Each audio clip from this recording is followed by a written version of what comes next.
Dentro de los aportes tenemos que abordar un tema que el doctor Wilson aborda en su texto, y es el avalúo de esos aportes. Cuando el aporte se hace en especie, es necesario hacerle un avalúo. Prima el tema consensual de los socios, pero para que haya una precisión al momento de hacer el aporte y se pueda establecer exactamente qué porcentaje de acciones de paquete accionario de cuotas partes de interés tiene el socio accionista, según sea el caso, en la sociedad, es importante desde el comienzo hacer un avalúo del aporte en especie.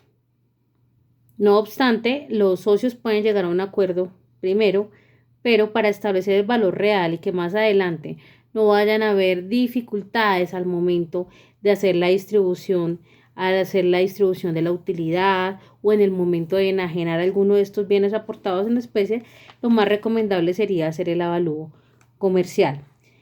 Así las cosas, el doctor Wilson nos señala aquí, nos cita el artículo 126 del Código del Comercio, señala él que este artículo establece que los aportes en especie deben ser estimados en un valor comercial determinado para así poder establecer el número de alicuotas del capital social que están llamados a liberar y la medida de derechos que corresponden a cada uno de los asociados, es decir, que sea titular de esta acción.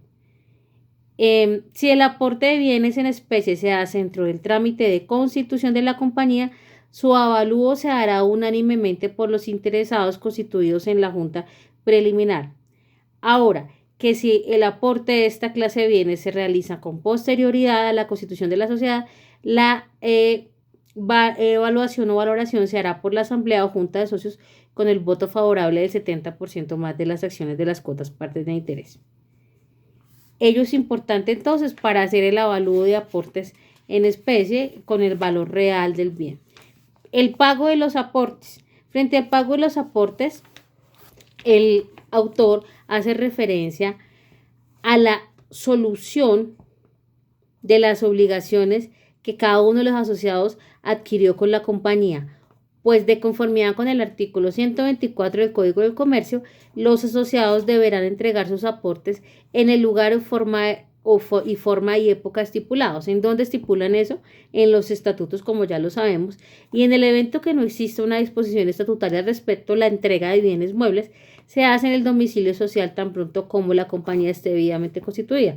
Entonces, como ya sabemos, cuando vamos a constituir la compañía, y ya lo vimos, es importante que dejemos un domicilio. Si hay domicilio principal, pues el principal. Si hay secundario, hay que señalar cuál es el principal y cuál es el secundario, justamente para el cumplimiento de la entrega y pago de estos aportes. Sería uno de los temas importantes y relevantes para dejar el domicilio principal.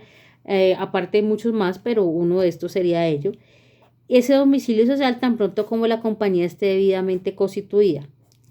En lo que tiene que ver con la sociedad de responsabilidad limitada, vale la pena recordar que el artículo 354 del Estatuto Mercantil prescribe que el capital social se pagará íntegramente al constituirse la compañía, así como solemnizarse cualquier documento de este.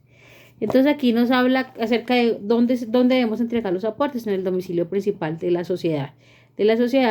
Y si existen sucursales, pues ya sabemos que en el contrato de constitución de la sociedad o en los estatutos debemos dejar claro en dónde es el domicilio principal para que allí se entregue el aporte. Otro tema que trata acá acerca de los aportes y es la mora en el pago de los aportes. ¿Qué pasa cuando hay incumplimiento en el pago de los aportes? Vamos a ver qué instrucción nos da el doctor Wilson acá en su texto. Cuando el asociado no pague su aporte en la forma y época convenidas, ya sabemos en dónde convenimos la forma y la época, en los estatutos, que son las reglas de la sociedad. El inciso primero del artículo 125 del Código del Comercio establece que la sociedad podrá emplear los arbitrios de indemnización estipulados en el contrato, tales como pactarse que los derechos del socio se suspendan durante la mora del pago del aporte o exigirse garantías especiales que aseguren este pago. Entonces, lo primero es establecer cuando hay mora en la entrega del aporte. Entonces, lo primero sea que se suspenda como tal el derecho de ese socio, ¿cierto? Hasta que él haga el pago o aporte o se exijan garantías especiales. Esto de acuerdo a lo que se haya pactado en los estatutos.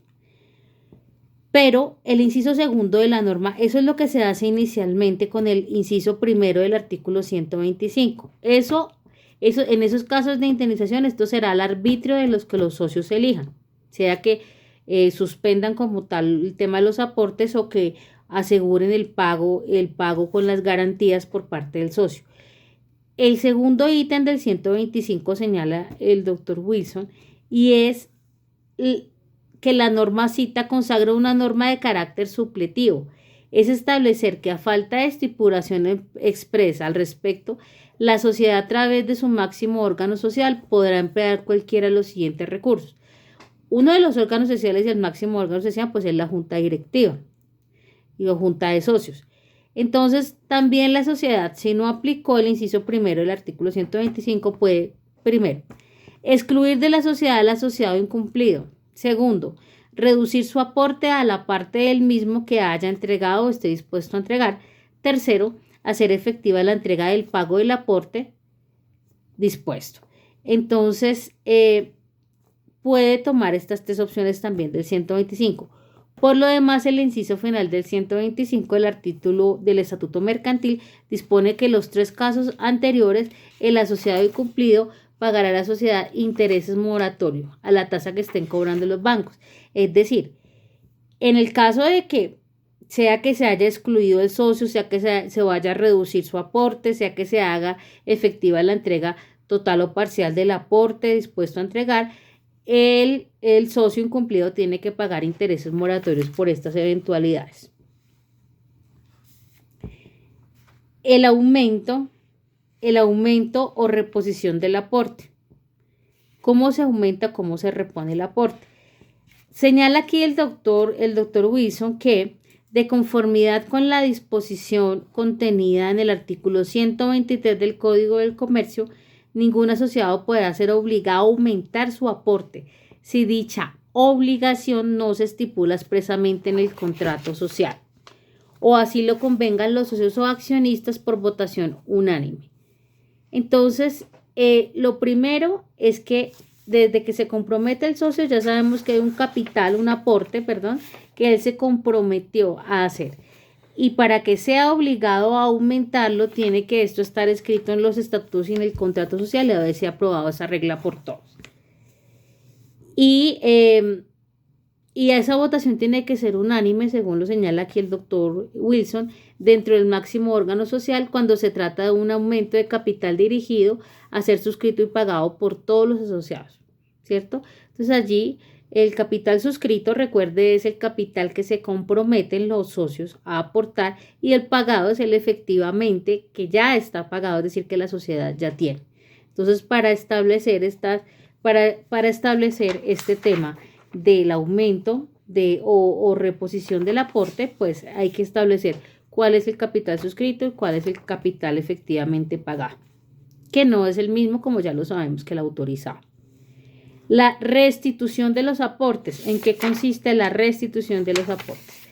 La restitución del aporte, según el texto, es la devolución al asociado de bienes aportados, ya sea como cuerpos ciertos o cosas determinadas, solamente por su género y cantidad. Solo es posible en los supuestos establecidos en el artículo 143 del Código del Comercio. Entonces el 143 nos señala, según hace aquí la apreciación del doctor Wilson, en qué casos se puede hacer la restitución de aportes. Primero, el primer caso sería durante la sociedad cuando se trate de cosas aportadas solo en un usufructo. Si dicha restitución se ha estipulado o regulado en el contrato, ya que la sociedad como usufructuaria de ese bien que le fue entregado a título de aporte solo puede usar y gozar la cosa que fue aportada, más en ningún momento debe disponer. Sabemos que bajo el usufructo que vimos en derecho civil, yo puedo usufructar la cosa, gozar, usarla, pero no puedo disponer, es decir, no puedo enajenar la cosa. En razón a ello, sí se puede hacer restitución de este aporte, si así se ha pactado. En este evento, el usufructo debe haberse constituido por un tiempo determinado. Entonces, el usufructo, por ejemplo, aporto esta casa para que sea arrendada por la sociedad, sea usufructuada desde que se constituyó la sociedad hasta el año siguiente. Ahí le estoy colocando un tiempo. Entonces ahí se podrá hacer la restitución del aporte. Segundo evento en que se puede hacer restitución del aporte, señala aquí el doctor en el texto, durante la liquidación, cuando se haya cancelado el pasivo externo de la sociedad.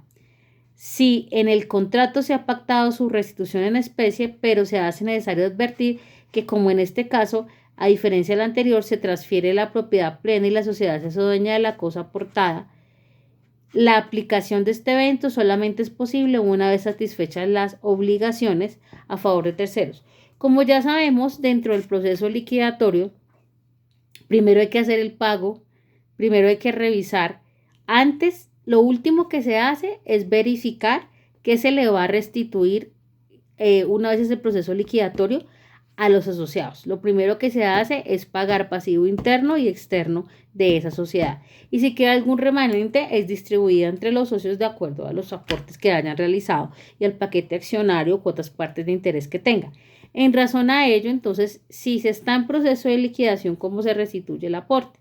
Entonces, primero hay que esperar que se haya pagado todos los pasivos externos para verificar cómo se puede hacer la restitución del aporte dentro de la liquidación y cómo se va a efectuar, si se va a efectuar en dinero líquido, en especie o cómo se pactó que se iba a hacer dentro del proceso liquidatorio. Y tercer evento de restitución del aporte, cuando se declare el nulo el contrato de sociedad respecto del socio que solicita la restitución.